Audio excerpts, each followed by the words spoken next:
Online.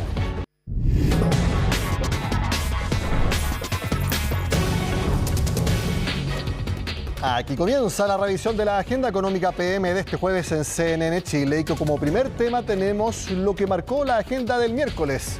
Estuvimos en vivo transmitiendo la cena anual de la industria, que en verdad no fue una cena, sino que fue un cóctel, pero bueno, la instancia que reúne a los principales consejeros de la SOFOFA junto a el gobierno de turno, encabezados por supuesto por el presidente Gabriel Boric. ¿Y cuál fue la noticia más importante de la cita? La propuesta de la SOFOFA de que sea el Congreso el exclusivo encargado de redactar una nueva constitución, algo que al menos no se había escuchado como propuesta formal de ningún sector político y tampoco empresarial. Bueno, hubo reacciones al respecto y lo concreto es que si bien hubo representantes del sector privado que opinan igual que lo expresado por el presidente de la SOFOFA, la verdad es que no hay mayor apoyo por parte del sector político. Chile necesita certezas y creemos que el Congreso no solo tiene el derecho, sino también la legitimidad, al tener más del 80% de los miembros electos en noviembre pasado, para ejercer el poder constituyente que le ha sido conferido y presentar un texto a la ciudadanía en un plebiscito de salida. Tengo diferencias y discrepo con algunas de las cosas que usted, Richard, puede haber planteado, pero no me preocupa, sino que lo celebro porque el tono y la disposición con la que siempre me he encontrado con el presidente de la SOFOFA hace que podamos reunirnos y discutir estas diferencias en un marco respetuoso y democrático. No ha sido así con todos. Nosotros no hemos amarrado ninguna alternativa porque estamos abiertos a buscar la mejor solución constitucional. Lo que nos importa es que, por supuesto, la institucionalidad vigente se respete, que cada uno cumpla su rol y defender una participación activa de los ciudadanos. En la mesa de conversaciones esto no se ha planteado. Si la SOFOFA tiene una propuesta, tal vez la pueda hacer llegar. Yo a priori no descarto analizar nada, pero lo que nosotros queremos como Partido Socialista en concreto es tener una instancia participativa, un órgano constituyente democráticamente elegido. Cuando el Congreso que hoy día cuenta con el 3% de confianza en la opinión pública, me parece que es más bien un presente griego.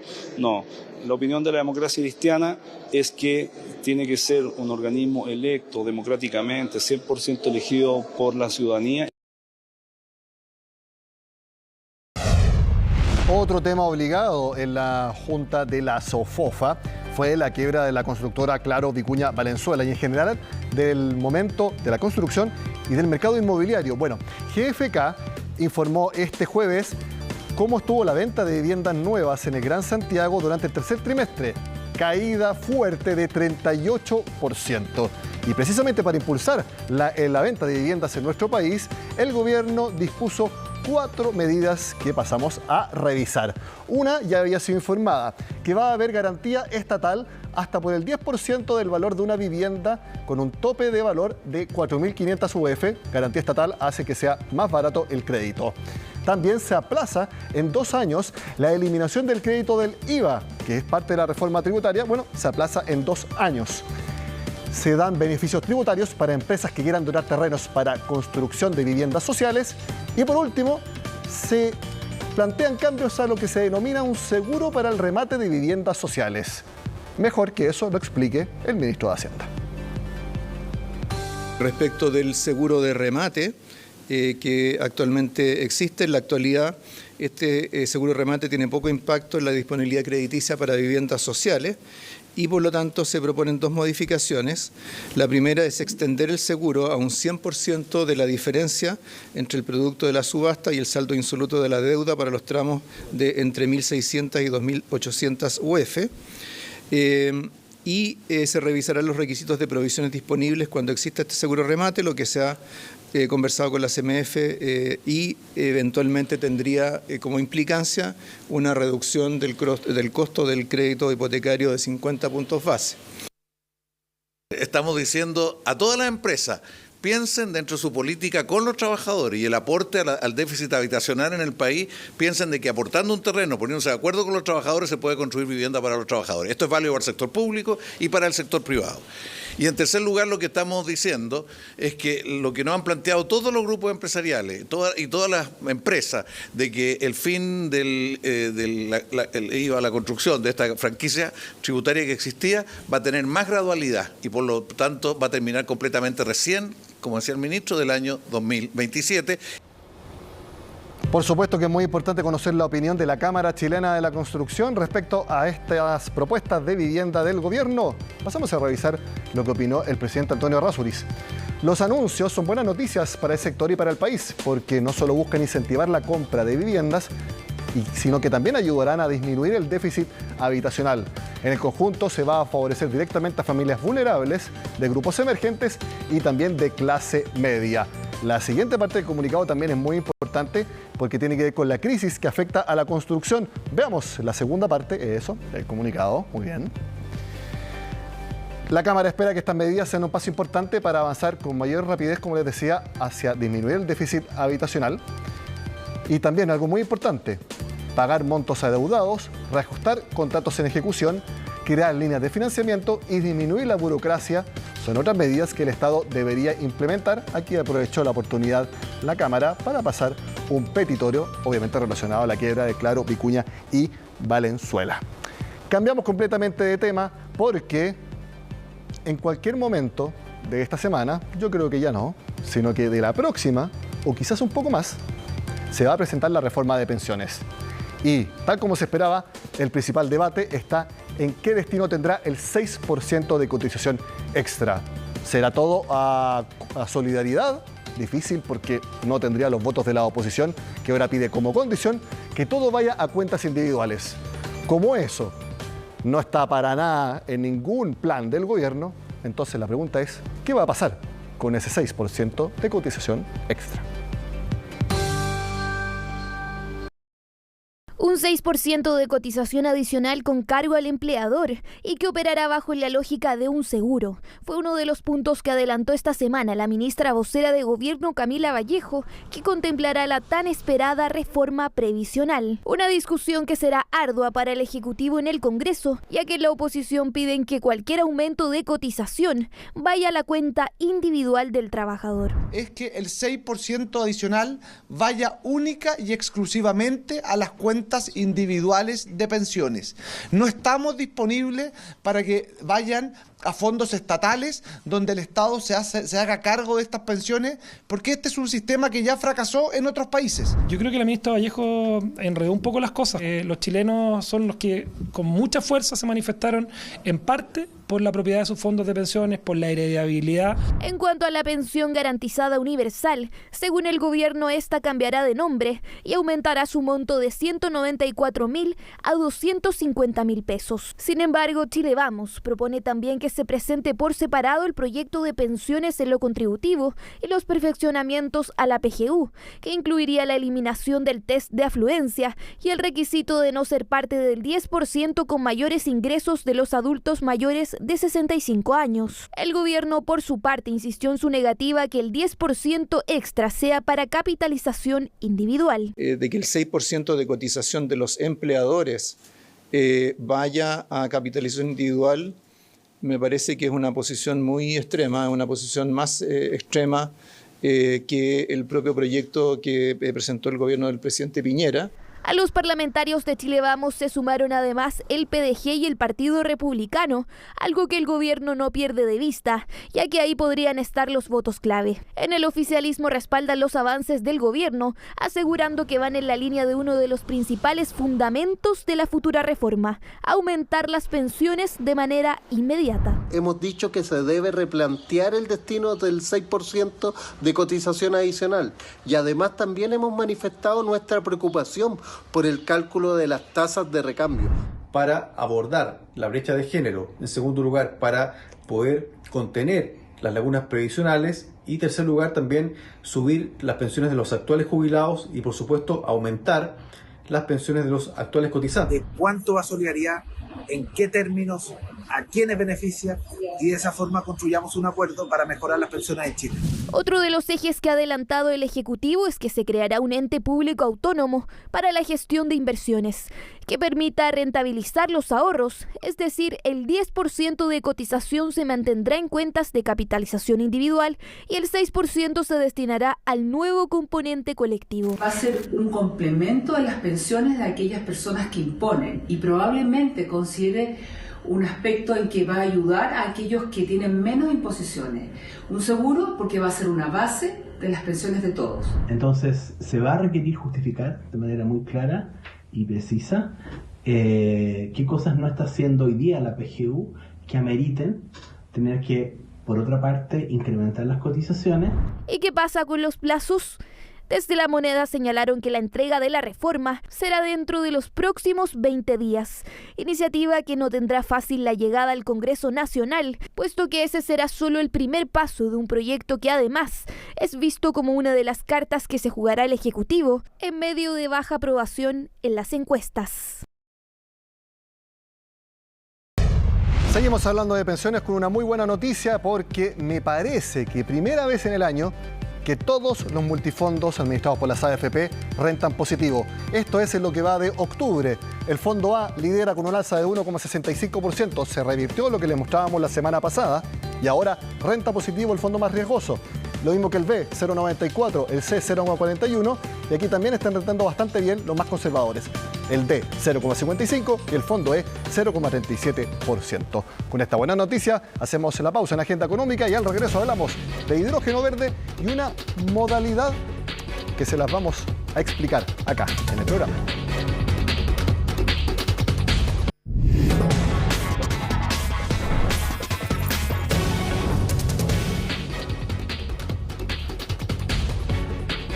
Sigue avanzando el desarrollo del hidrógeno verde en nuestro país. AES Andes recibió la aprobación ambiental del proyecto Adelaida, que tiene una novedad. Será el primero que salga abiertamente al mercado a buscar demanda. Eso es lo que vamos a conversar junto a Luis Sarraz, que es el director de hidrógeno de AES, la Corporación de Capitales Estadounidenses, que es la multinacional. Muchas gracias por estar con nosotros, Luis. Muchas gracias, Nicolás. Muchas gracias por la invitación. Hablemos primero del proyecto en sí, Adelaida, que está ubicado en Mejillones, precisamente al lado de donde está ahora la central Angamos de AES Andes. Exactamente, está emplazada a la entrada de la central Angamos, en un espacio de aproximadamente 1 hectárea y aprovecha el espacio de acuerdo a las instalaciones que tenemos ahí, efectivamente. Y lo bueno que ustedes recibieron ya la aprobación ambiental, algo que ha tenido algo de polémica en el último tiempo con lo que sucedió con los proyectos de HIF y Enel en Magallanes. Efectivamente, lo que ocurre es que en este caso lo que tenemos es una ratificación de que no se necesita entrar al sistema de evaluación de impacto ambiental, puesto que ya tenemos la resolución de calificación ambiental de Angamos. Y por lo tanto, lo que hay aquí es una confirmación de que este es un proyecto que no tiene impactos adicionales y por lo tanto podemos seguir amparados bajo la resolución de calificación ambiental de Angamos. Algo muy importante es que este proyecto de hidrógeno se denomina verde, porque si bien Angamos es una central termoeléctrica, posteriormente va a ser reemplazada por otro proyecto que se llama ALBA y este es de concentración solar. Exactamente. Efectivamente, hay dos componentes acá. Lo primero es que efectivamente la energía que va a consumir el proyecto de hidrógeno verde es energía que viene inicialmente de la red, pero de proyectos que son renovables, a través de un acuerdo con compañías que nos van a entregar energía renovable. Y cuando se construya el proyecto ALBA, efectivamente también vamos a poder tomar desde esa central. El proyecto ALBA, como tú bien lo dices, es un proyecto que reemplaza todas las instalaciones relacionadas al carbón y usa el resto de la infraestructura para fundir sales, calentar agua y producir energía de la misma manera. Y algo muy interesante que me mencionaba respecto a ese proyecto, uno conoce Cerro Dominador, que son todos los paneles fotovoltaicos que tiran directamente, irradian la energía que viene y adentro está al medio está la torre donde se concentra el calor. Sin embargo, este es el mismo proceso, pero en vez de tener todos los paneles fotovoltaicos, ustedes van a traer la energía desde otras partes del país para inyectarla directamente a esta concentración de sales solares fundidas. Sales solares fundidas, efectivamente. Lo que uno hace es que uno ve, al igual que como ocurre en ese otro proyecto que tú mencionas, uno va a ver una torre de concentración solar, pero en realidad va a tener un resistor. Y lo que uno hace es traer energía de la red que viene de paneles solares o de generación eólica. Ese resistor que con esa energía se calienta, funde las sales, y esa sal fundida es la que uno posteriormente utiliza para el resto del proceso que produce energía. Bueno, y esa tecnología es la que va a producir el impulso para que funcione Adelaida, y por eso estábamos diciendo, por algo es de hidrógeno verde. Ahora, la novedad que vamos a conversar ahora es que ustedes van a salir directamente a buscar demanda concreta por parte del mercado, y yo no sabía que eso es una novedad, porque yo pensaba que al igual como otros proyectos de energía que tienen sus clientes listos antes de empezar a construirse, aquí no, porque de hidrógeno es una tecnología tan en desarrollo que también calcular la demanda que tendrá esa tecnología también está en desarrollo. Efectivamente, lo que mencionas tú es correcto. En general los proyectos buscan a sus clientes, desarrollan su infraestructura y cuando están listos parten. En este caso estamos frente a un mercado que todavía no existe. El hidrógeno verde en Chile está teniendo un impulso muy grande, todo el mundo espera que se materialice, pero sigue siendo aún un vector energético que es más caro que lo que queremos reemplazar en los procesos industriales, diésel principalmente, ¿verdad? Hoy, para poder mover un vehículo con hidrógeno verde, uno necesita para reemplazar 3 litros de diésel, aproximadamente 1 kilo de hidrógeno. Pero ese kilo de hidrógeno sigue siendo más caro que la alternativa del diésel. Y además tenemos que tener disponible toda la maquinaria que hay detrás de esto, vehículos, servicio técnico, regulación, etcétera. Por lo tanto, lo que pretende en la práctica este proyecto Adelaida con su Open Season es resolver básicamente el problema del huevo o la gallina. En general, cuando no hay un mercado todavía establecido, los precios que puede ofrecer ese mercado son muy caros porque no hay demanda, pero no hay demanda porque es muy caro. Y por lo tanto lo que busca esto es a través de un proceso transparente, regulado, para todo el mundo, que puedan ver a qué se puede acceder en términos de precios y tomen sus decisiones de ingresar a ese mercado. Este es un verdadero roadshow. ¿Con quiénes se van a reunir en noviembre? ¿Cuáles son los potenciales clientes de Adelaida? Bueno, precisamente la ubicación de Adelaida tiene la gran ventaja de que está cerca del distrito minero, también hay zonas portuarias, también hay empresas cementeras, hay mucho transporte de personal en la zona, estamos cerca de un pequeño poblado que es Mejillones, ¿verdad? Que bueno, más que un poblado hoy es una ciudad, y por lo tanto, en toda esa zona esperamos que haya demanda. ¿Cómo lo vamos a hacer esto? Esto va a ser público. No vamos a, si bien podemos juntarnos con quien estime conveniente, pero esto va a ser un proceso público donde todo el mundo va a poder bajar las bases del proceso y va a poder postular a esto. Van a haber condiciones mínimas de tiempo, de precio, y aquellos que estén dispuestos van a hacer una oferta vinculante. Pero estas son industrias que tienen ya algún proceso que ocupe hidrógeno verde. ¿Hay algún motor, alguna maquinaria que ocupe hidrógeno verde, al menos en una etapa inicial? Hay algunos proyectos que ya están desarrollándose en la zona, como por ejemplo, hay un proyecto de una locomotora, estamos en una zona portuaria que pretende usar hidrógeno verde, pero hoy día prácticamente no hay mucho, no hay nada, me atrevería a decir yo. Por lo tanto, lo que busca precisamente este proyecto es que las compañías del entorno se cuestionen la posibilidad, al tener el suministro, al tener un suministro que es de nivel piloto, porque es pequeñito, vamos a producir 1 tonelada de hidrógeno al día, esto es equivalente, si uno lo piensa en camiones, 50 camiones o 50 buses para transportar personal. Por lo tanto, es un proyecto que si se lo toman 10, 15 empresas, es una inversión, es un riesgo pequeñito, bien acotado, para una cantidad de hidrógeno, y eso les debería de permitir probar, pero también esa misma flota, si lo ponemos en términos de camiones, por ejemplo, que van a reemplazar diésel, van a requerir servicio técnico, van a requerir, por lo tanto, personal capacitado en la zona, van a requerir también que haya regulación, los vehículos hay que homologarlos. La idea es generar que todas estas compañías que están en el entorno trabajen en ese sentido y logremos generar un microsistema en el entorno de Mejillones. Adelaida entonces se transforma en una gran estación de servicio en base a hidrógeno verde. Exactamente, esa es la idea, que la gente pueda pasar por ahí, que las industrias vayan y vean una hidrolinera. Hoy día uno va a Europa y en algunas zonas de Europa encuentra una hidrolinera muy parecida a una bencinera. Aquí la idea es que en una zona industrial, en la entrada de la central Angamo, uno pueda ver una hidrolinera que se detiene en vehículos, que cargan el combustible y que ojalá también esos vehículos circulen por Antofagasta o por Mejillones y la gente los vea y rompa mitos. Ahora, ustedes se van a juntar con todas estas industrias para ver la demanda concreta, pero no para definir la producción de Adelaida, porque esa ya está. 1000 kilos al día, 1 tonelada al día, equivalente a 2,5 megawatts de potencia. Entonces, si no es para definir la producción de Adelaida, es para definir el precio al que se va a vender. No, es para definir la demanda. El precio y el volumen lo tenemos definido. Pero necesitamos acumular esa demanda de tal manera de que el proyecto haga sentido. O sea, ¿a cuántas empresas le van a ser sus clientes? Lo que esperamos es que las empresas digan, yo estoy dispuesto a tomar hidrógeno verde, 20 kilos diarios por un periodo de tiempo, al precio que usted me propone, y voy a comprar un camión y lo voy a utilizar. ¿Te das cuenta? Y si logro juntar la demanda suficiente como para que el proyecto funcione, como para que el proyecto... Pongámonos en el caso opuesto, construimos y no llega ningún camión, o no llega ningún vehículo, o nadie lo quiere para su proceso industrial, no se lo llevan para nada, digamos. Tenemos una hidrolinera que no funciona en la práctica. Entonces tenemos que ver que haya efectivamente compromiso de consumo para poder desarrollar el proyecto. Ahora, el precio me decías que está definido. Está prácticamente definido. Es que eso quería ver, porque si hay un solo cliente que ocupa toda la producción, tiene un poder de negociación distinto, así son muchos separados con la misma demanda. Entonces ahí puede variar el precio al que se vende. El proceso va a ser de la siguiente manera. Vamos a definir un precio mínimo que se estima que va a estar en torno a $10 por kilogramo. Precio mínimo que sustente la producción del proyecto y obviamente el margen que tiene que ganar a Andes.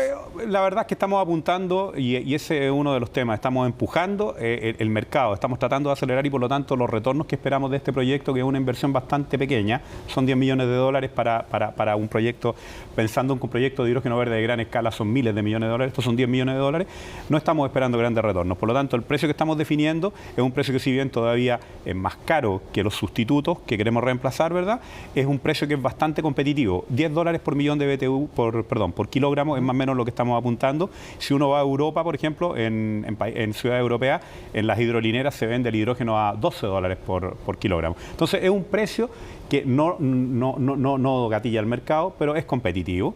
Y por otro lado, lo que estamos apuntando es a que esta producción esté definida y garantizada. Si yo junto 20 empresas que vienen y me dicen, yo estoy dispuesto a comprar por un periodo de tiempo determinado 20 kilos de hidrógeno al día y tengo 50, tengo la tonelada, con la tonelada podemos partir ya con el proyecto. En noviembre van a hablar con los posibles clientes. ¿Cuándo esperan terminar este Open Season y eventualmente empezar a construirla y ya empezar a operar? En noviembre esperamos dejar disponibles las bases del proceso en una página web donde todo el mundo pueda bajarla, pueda leerla, y posteriormente esperamos recibir ofertas en enero y tener esto adjudicado probablemente en febrero, de tal manera de que los procesos de negociación de los contratos finales, para asegurar todo, se desarrollen entre marzo y abril. Y la idea es ya a mediados del próximo año poder estar en condiciones de empezar con la construcción. O sea, ya, ¿y la primera molécula de hidrógeno cuándo se podría separar? 2024. Un año más o menos de construcción. O sea, si empezamos en el 2023, esto es un electrolizador de 2,5 megas, conexión para suministro de agua, conexión eléctrica, la hidrolinera, que va a ser lo más vistoso, ¿verdad? 2024, es más o menos un año de construcción. Luis Serraz, director de hidrógeno para AES, gracias por estar con nosotros en Agenda Económica. Muchas gracias, Nicolás, por la invitación. Con este nuevo paso entonces en el desarrollo de hidrógeno verde en nuestro país, terminamos la Agenda Económica de este jueves. Sigan acá en CNN Chile.